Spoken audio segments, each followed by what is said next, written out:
पुनर्जन्म लेने के बाद उस लड़के को अपनी पिछली जिंदगी के सारे दर्दनाक पल याद आ गए। पिछली जिंदगी में एक मजदूर के कहने पर वह एक चालाक औरत की इज्जत बचाने गया था। उस औरत को एक गुंडा परेशान कर रहा था। लड़के ने बिना कुछ सोचे समझे गुंडे से लड़ाई की और उसे उस औरत के चंगुल से छुड़ा लिया। लेकिन उसे यह बिल्कुल नहीं पता था कि असल में पीड़ित वह औरत नहीं बल्कि वह खुद बनने वाला है। उस चालाक औरत ने सबके सामने झूठा इल्जाम लगाया कि लड़के ने ही उसकी इज्जत लूटी है। फैक्ट्री के सभी मजदूरों ने मिलकर लड़के को बेरहमी से पीटा। समाज में अपनी इज्जत बचाने के लिए फैक्ट्री मैनेजर ने मजबूरी में अपनी बेटी की शादी उस लड़के से करवा दी। लड़के ने कई बार उस मजदूर से सच्चाई की गवाही देने की भीख मांगी, लेकिन वह मजदूर उसका मजाक उड़ाता रहा क्योंकि वह उससे जलता था। बाद में लड़के की सारी संपत्ति जब्त कर ली गई और उसे जिंदगी भर के लिए बेरोजगार बना दिया गया। मरते समय जाकर उसे सच्चाई का पता चला। असल में शादी से पहले ही वह चालाक औरत उस गुंडे के बच्चे से गर्भवती थी। उन तीनों ने मिलकर जानबूझकर उसे जाल में फंसाया था। गहरे पछतावे के साथ उसने अपनी आखिरी सांस ली, लेकिन अगले ही पल वह उसी दिन लौट आया जिस दिन उसे फंसाया गया था। उसी समय वही मजदूर दौड़ता हुआ आया और बोला कि उसने अभी अभी उस गुंडे को उस औरत को परेशान करते हुए देखा है और लड़के से उसे बचाने चलने को कहा। लड़का बिना इतना एक शब्द कहे उसके साथ चला गया। जैसे ही मजदूर दरवाजा खोलने लगा, लड़के ने उसे रोक दिया। उसने बहाना बनाया, वह एक औरत है, अगर सच में कुछ हुआ होगा तो किसी महिला सहकर्मी का अंदर होना बेहतर रहेगा। पहले सबको सूचना दो, मैं अभी अंदर जाकर उसे बचाता हूं। मजदूर यह सुनते ही लोगों को बुलाने दौड़ पड़ा।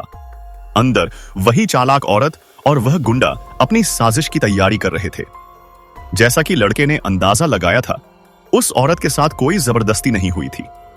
तभी मजदूर बाकी लोगों को लेकर दरवाजे तक पहुंच गया। लड़के की मां को लगा कि उसके बेटे के साथ कुछ गलत हो गया है।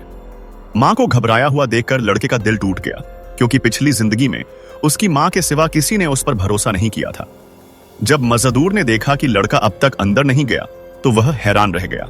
इससे पहले कि वह कुछ कह पाता, लड़के ने खुद सवाल किया, तुम उस औरत के बारे में ऐसी गलत अफवाह क्यों फैला रहे हो? मजदूर ने मजबूरी में कहा कि उसने दरवाजे के बाहर से आवाज सुनी थी। मैनेजर की पत्नी ने गुस्से में उसे जोर से थप्पड़ मारा और कहा, बिना देखे मेरी बेटी के बारे में ऐसी अफवाह फैलाने की तुम्हारी हिम्मत कैसे हुई? झगड़ा बढ़ता देख लड़के ने गुस्से में कहा, अफवाह फैलाने की कीमत चुकानी पड़ेगी। खुद को बेगुनाह साबित करने के लिए मजदूर दरवाजा खोलने लगा, लेकिन लड़के ने उसे तुरंत रोक दिया। जब तक मैं यहां हूं कोई दरवाजा नहीं खोलेगा। मजदूर ने पलटकर कहा, शायद इसी ने कुछ किया है तभी दरवाजा नहीं खोलने दे रहा। यह सुनकर मैनेजर की पत्नी भड़क उठी और बोली, देखती हूं तुम दरवाजा कैसे नहीं खोलने देते। तभी फैक्ट्री मैनेजर आ गया और आदेश दिया, तुरंत दरवाजा खोलो। लेकिन लड़का नहीं माना। बाकी मजदूरों को लगा कि लड़के ने ही कुछ गलत किया है, इसलिए सभी ने मिलकर उसे बुरी तरह पीटा। लड़का फैक्ट्री के मालिक के आने का इंतजार कर रहा था। कुछ देर बाद मालिक वहां पहुंचा। उसने सबको डांटा और पूछा कि वे लड़के के साथ ऐसा क्यों कर रहे हैं। मैनेजर ने उस पर इल्जाम लगा दिया। लड़के ने शांत स्वर में कहा, मैंने कुछ नहीं किया, मैं तो बस आपका इंतजार कर रहा था।